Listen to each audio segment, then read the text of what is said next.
quelques mots sur la question de la nature en ville à AgroParisTech. C'est une 3e année ingénieur, et c'est des ingénieurs qui se placent, qui créent des entreprises. Donc ça veut dire qu'il y a une vraie activité derrière économique et que c'est pas uniquement on se dit qu'on peut faire un peu mieux avec la nature en ville. Et puis ça apporte autre chose, et peut-être ça fera partie de vos discussions.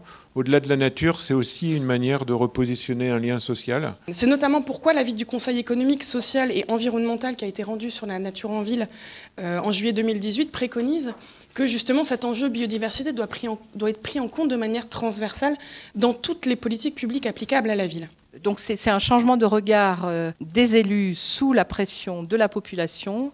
Donc il y a quand même une évolution importante en fait des mentalités, et celle-là, je pense qu'elle peut passer par justement une plus grande implication du public. Je pense que la transformation des villes et l'évolution des villes, c'est le principal enjeu du XXIe siècle. C'est quelque chose qui est...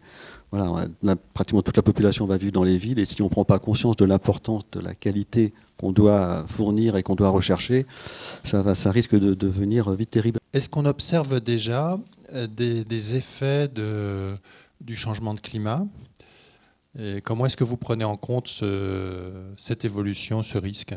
Justement, on travaille avec des chercheurs, mais on voit bien qu'il y a le climat, il y a une influence sur les arbres. Et notamment, je parlerai du hêtre. On voit que le hêtre souffre de l'atmosphère sèche des villes, qui a moins d'eau. L'eau est un point essentiel aussi pour nous. Nous allons donc préparer des massifs pour les jardins de demain. C'est-à-dire qu'on va faire des mélanges de plantes qui n'ont pas besoin d'eau. On les arrosera à la plantation et ensuite il n'y aura plus d'arrosage. En ville, les sols sont fortement artificialisés et finalement assez peu fertiles. Donc il s'avère qu'en ville, on a beaucoup de ressources qui permettraient en fait de produire du compost, donc un abondement organique qui va permettre à son tour d'améliorer les sols. Alors comment est-ce que le compost améliore les sols ?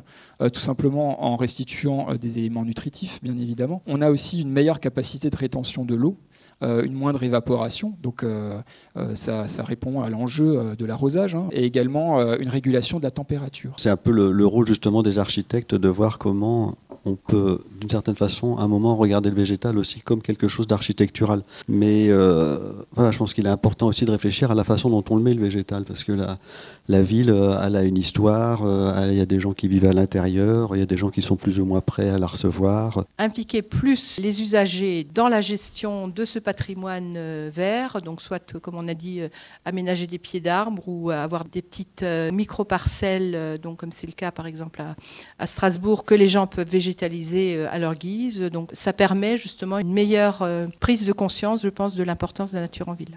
Donc les gens, en étant acteurs de la biodiversité au quotidien, en ayant la possibilité d'interagir avec leurs espaces verts, je pense que ça apporte vraiment un mieux-être, un mieux-vivre pour les citoyens.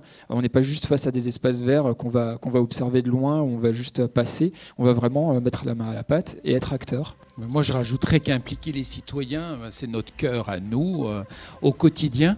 On a plusieurs actions qui sont menées où donc les citoyens vont venir nous rencontrer, prendre des conseils, échanger. Ça, c'est quelque chose d'important.